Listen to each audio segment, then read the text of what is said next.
Ladies and gentlemen, AJC Board of Trustees Chair Matthew Bronfman.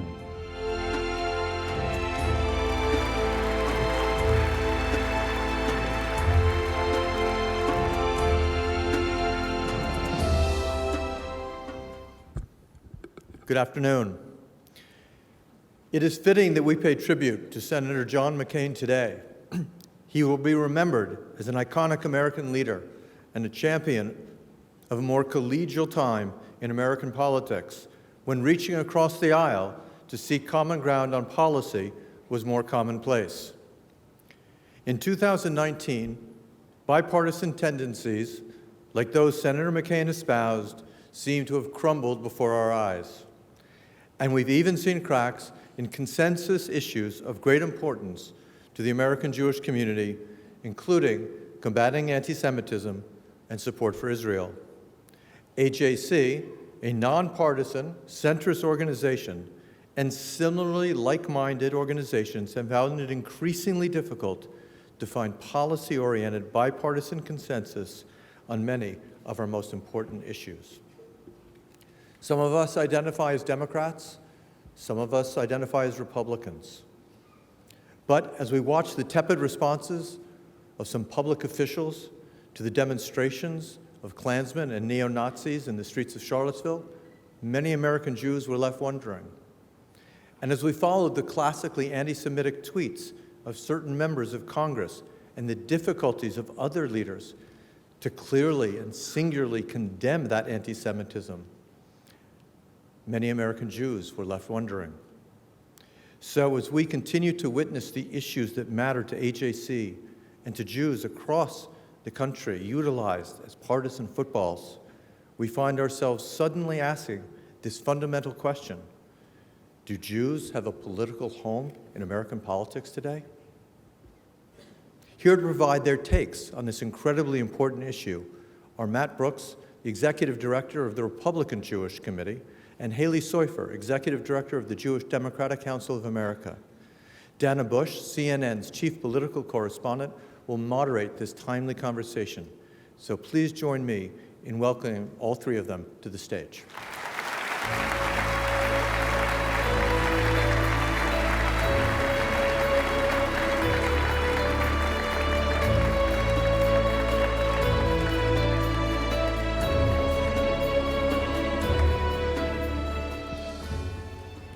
Hello. Hi there. So it's with an A, not a U. I'm not the daughter or granddaughter of any president that I know of. But thank you so much for doing this. I'm really looking forward to this conversation. It's so critical, and it's something that I think people think about and talk about just broadly, and to have the two of you who do this for a living talk about Judaism vis-a-vis the political parties is really key. So Halie, I'll start with you.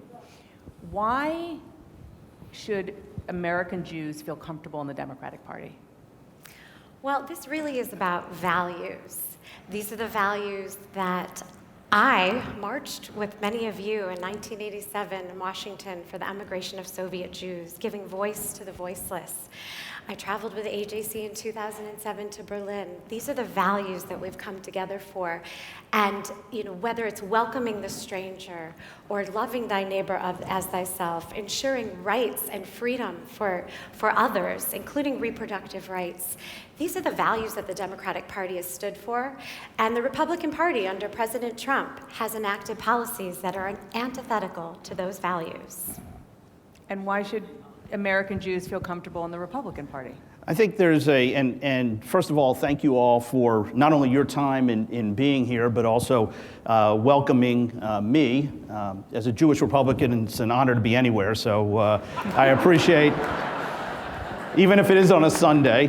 But this is an important conversation, and I think, what we heard from Halie sort of represents the very big differences between how we approach our respective parties. Halie talked about the inherent Jewish values that, we all talk about Tikkun Olam. But the reality is the Republican Party shares many of those same values, but on critical issues that we care deeply about, it's not just about the values, it's about the policies. It's about standing up, standing with, and unabashedly supporting Israel. It's standing up and making sure that Iran doesn't develop a nuclear weapon. It's about making sure that we support American interests and Israeli interests in the United Nations. It's important that we have a strong and vibrant economy.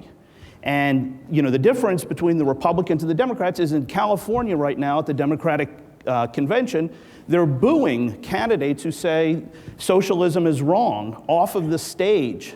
So now we're having a debate about capitalism and socialism.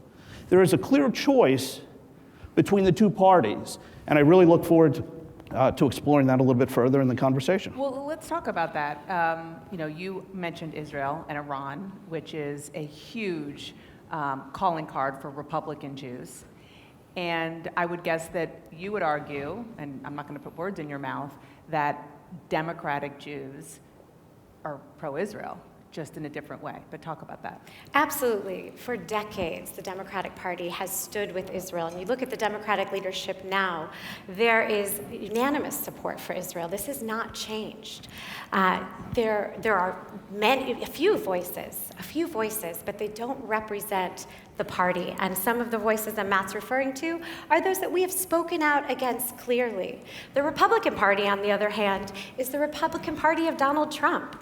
And when it comes to Israel's security, we could debate whether Israel's more secure or less secure under Donald Trump. But when we look at the Jewish community, we know that Jews themselves, according to the AJC's poll, feel less secure in the past year, feel less secure because of Donald Trump allowing and emboldening and engaging even in anti-Semitism. We've seen anti-Semitism and white supremacy increase under his watch, including the horrific attacks at two of our synagogues in Pittsburgh and Poway. And those perpetrators were emboldened by some of his policies and ideologies, and Jews feel less secure in his presidency, and they'll be voting on their security in 2020. I think that, first of all, you mentioned, and again, sometimes facts are a little bit of a problem in that it undermines. It's great to say that we have, that the Jews are concerned about their security, which they are, and rightly so. And I think that we all can agree that the level of rising anti-Semitism, not just here in America, but also internationally as well. And let me put one little footnote on that. I can promise you, with 100% certainty, ladies and gentlemen, anti-Semitism in the United States did not start January 20th, 2017.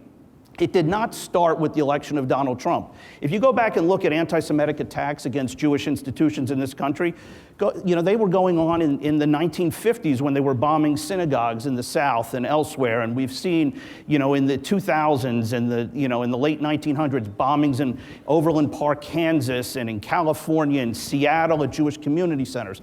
So this is not a problem that started with the inauguration of Donald Trump, but it's a problem that we all have to get our arms around, and we have to deal with. Look, on the right, we have problems with white nationalists. We have rising anti-Semitism with the KKK and the alt-right. But on the left, there's also an anti-Semitic problem, and it's a strain that's running throughout the mainstream of the Democratic Party, not the fringe, as in the Republican Party. And I would point out, and that's reflected, by the way, you mentioned the AJC poll, but I will point to the poll that you promoted last week, in which they said, what's the real solution to making people feel more secure? And almost as many people said getting rid of Donald Trump as said fighting anti-Semitism in the Democratic Party. 39% said get rid of Trump, 31% said fix anti-Semitism in the Democratic Party. So I think to say that somehow the Jewish community monolithically thinks that they're going to sit this on the doorstep of this administration, when in fact this administration and this president in his speeches has been more out front and more categorical in denouncing anti-Semitism than any other president in history. Thank you. If you don't believe me,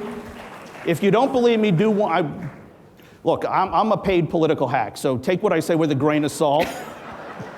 But do this for yourself, for those who hissed. Go back, and the day after the Pittsburgh shooting, go read the speech that the president gave to the future farmers of America. And look at what he said about anti-Semitism. It was compelling, and it's farther than any president ever did, and it's certainly farther than Barack Obama did when he wouldn't even acknowledge Halie, I want you to get in on this, Sure. but I just wanted, since you brought this up, how do you explain there are good people on both sides when, I mean, I really Yeah. want to, I'm interested in your explanation when one of the sides is a neo-Nazi. So, well, first of all, there were two sides. There were multiple Are sides. they all good people? No, let me address this, because again, I will point you to go back and read. Everyone should do this just for your own edification. Just fact check me. Go back and read the president's comments in that press availability. It was very clear that he was referring to the people who were there to peacefully protest the removal of the statue of Robert E. Lee in Charlottesville. But he also categorically condemned anti-Semitism. He talked about the Antifa people on the left, and he talked about the neo-Nazis and the white supremacists on the right. But we've got caught up in this whole narrative, and I realize, I'm not naive. I realize that sometimes these stories take on a life of their own. But in this case, the fact of the matter is the president, both before after the Charlottesville attack and subsequent to that, look at what he said after that. Look at what he has done after that. Matt, I agree with you that facts matter. But if you look at what the president said to the RJC going back to December 2015, when he said, you Jews aren't going to support me because you don't want my money and you don't want to control your politicians, and has repeated similar anti-Semitic tropes from the campaign trail to the Oval Office, including repeating conspiracy theories that were then used in emboldening white supremacists who have now targeted our community in unprecedented numbers, including the largest shooting of Jews we've ever seen in our history, there is a clear tie. And again, looking at the facts, your organization was hesitant to embrace Donald Trump because he doesn't represent our values. Yet now that he's president, you have welcomed him, and he has even repeated some of those tropes at your recent event in Las Vegas, referring to us all in terms of one big Israeli monolith. So the reality is that this president himself has said and done anti-Semitic things. And we could debate whether he's an anti-Semite or not, but anti-Semites believe he's an anti-Semite. Racists believe he's racist. Halie, and he has emboldened white nationalism in our country to levels we have never seen. Let's break that down into its individual pieces for a second. Because, first of all, you talk about the horrific shootings in Pittsburgh and Poway.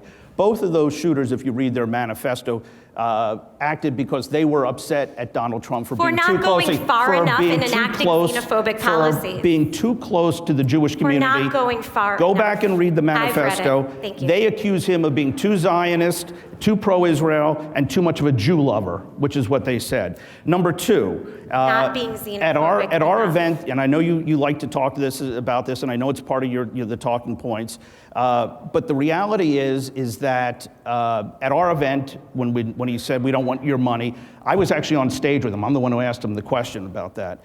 And immediately after, the ADL put out a statement that it's not anti-Semitic. So if the Anti-Defamation League says it was a joke and in context, not the Anti-Defamation League also condemned we can put many an of end the to images and conspiracy theories that he himself and other members of Republican leadership repeated in the 2016 campaign and again in the 2018 midterms. There has been anti-Semitism used within the Republican Party, and it has unquestionably Hey guys, I'm emboldened. going to jump in here because we've been talking a lot about the Republican Party, and I just want to give Thanks. you a chance to talk about the Democratic Party. Sure. Briefly, and you touched on this. But so to American Jews who hear about Rashida Tlaib, Congresswoman, about Ilhan Omar, new Congresswoman, these freshman Democrats who are also have made statements that are perceived, probably rightly so, as with anti-Semitic undertones, maybe even overtones. What is your response to those American Jews about why it's still okay for them to be a Democrat? Sure. Well, they have made anti-Semitic statements, and it predates them being elected officials. And when they were candidates, we spoke out against it. We said they don't share our views on Israel, and now that they're elected officials, we said both of them, what they have said individually has been anti-Semitic. But they are two of about 280 Democrats, less than 1% of the Democrats in Congress. They don't speak for the party. That's like me saying that Steve King speaks for your whole party. I don't think he does. He does not, which is why we took him. The reality is, yes, after 16 years, the Republican Party took action against Steve King. Those two members of Congress have been there for 5 months. Let's see what they do. But they don't speak for the party. The reality is, your party, our country, is now represented by someone who has repeated anti-Semitic tropes to the point of emboldening an unprecedented rise of white nationalism in our country. And we give no excuses to what Rashida Tlaib and Ilhan Omar said. So let's talk, I want to talk about a couple of policy issues. First, you mentioned Israel. To American Jews who applaud Donald Trump for finally moving the embassy, just for example, to Jerusalem, and say, all right, a Democrat didn't do that, what do you say? We welcome the move of the embassy. Jerusalem is Israel's capital. But the reality is that what's important, again, is not just Israel's security or policy with regard to Israel, but also our security as American Jews. And we know that this is what Jewish Americans are voting on: a wide range of domestic policy issues, such as choice, reproductive rights, immigration, treating thy neighbor as thyself, not caging children at our borders, or trying to deny people access to affordable health care. And these are the policies of President Trump that under Republican leadership we have seen go forward in this Congress, in the past Congress. So the reality is that Democrats don't have to make a choice. You don't have to choose between Israel and the values that you believe in. That's a false choice. The Democratic Party remains staunchly supportive of Israel and embodies the values that we as a community stand for. Okay, so another, do you want to, sorry. Yeah, I do, because I think that it's easy to come in after the fact and hitch your wagon to all the stuff that Donald Trump did, which beyond the recognition of Jerusalem and moving the embassy is, we now recognize Israel's sovereignty over the Golan Heights. We've now taken ourselves out of the Iran deal. All of the Democrats running for office say that for president want to re-engage with the Iran deal. We passed the Taylor Force Act, which cut off the money to the Palestinians, our money, our taxpayer dollars, to fund terror, Palestinian terror against Americans and Israelis. The voice of the Democrats on that has been absolutely silent, and it's great to come in now and say, rah, rah, we're with you. I was there for the opening of the embassy. I didn't see a single Democrat. That's because and don't tell me they weren't invited, because they were. In ways that we've never seen before. The U.S.-Israel relationship for over 7 decades has remained a bipartisan relationship. So go to Israel and stand with Israel. And that will continue. So go. However, we have never seen this relationship politicized as much as it has been in this administration, including Ambassador Friedman, who organized quite a politicized event and has spoken in such political terms about the U.S.-Israel relationship.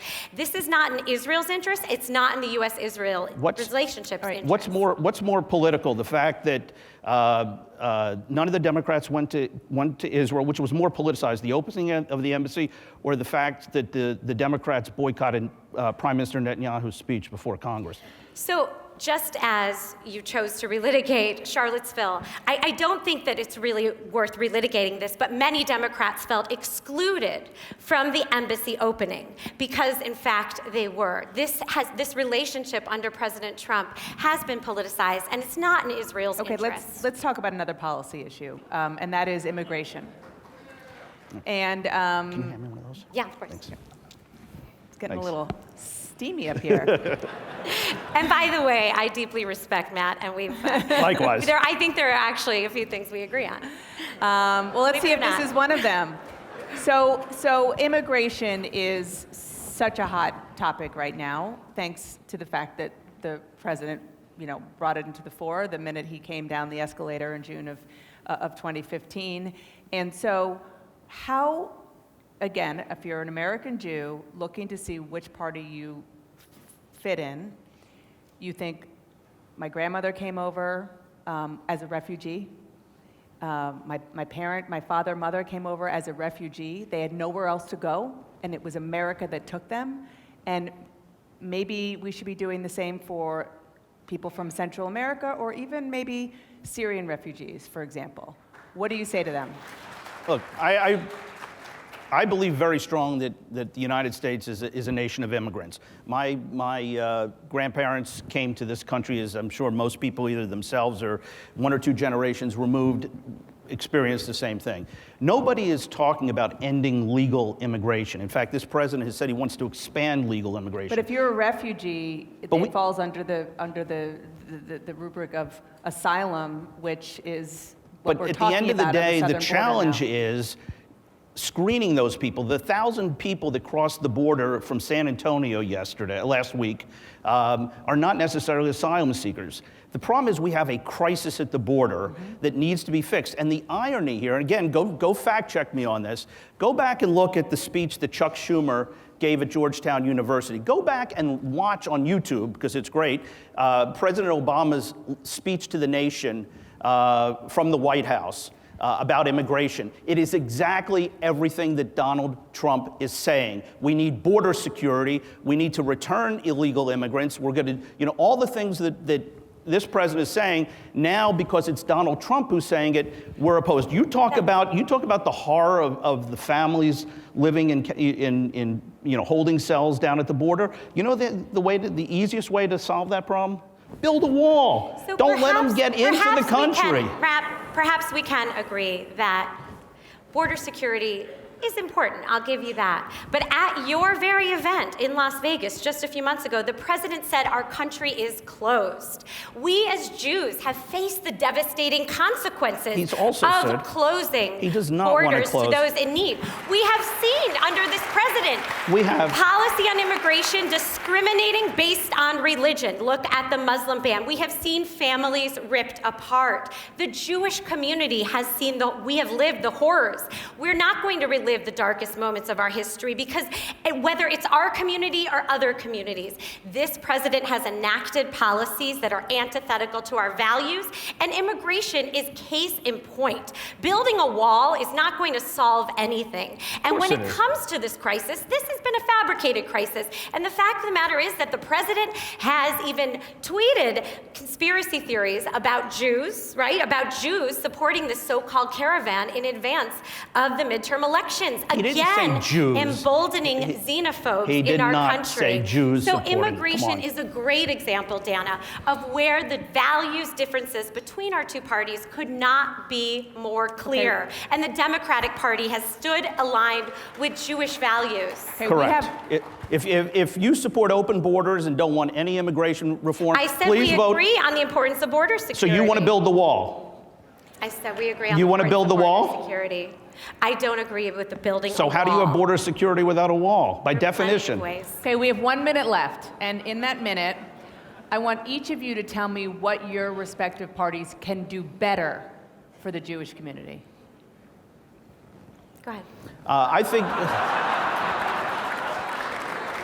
Now look, that's an easy one. First of all, there's a reason why more Jews are leaving the Democratic Party and coming to the Republican Party. And I know Halie disagrees with it, but again, fact check me. Go look at the AJC poll that just came out today, and you will see that the identification of Jews in terms of party, the Democrats have actually dropped from 51% what can in the last... Republicans do better? Okay, well, I'm going to say to accelerate that, I think we need to talk about how the policies of the Republican policies. I got my start in politics working for Jack Kemp, the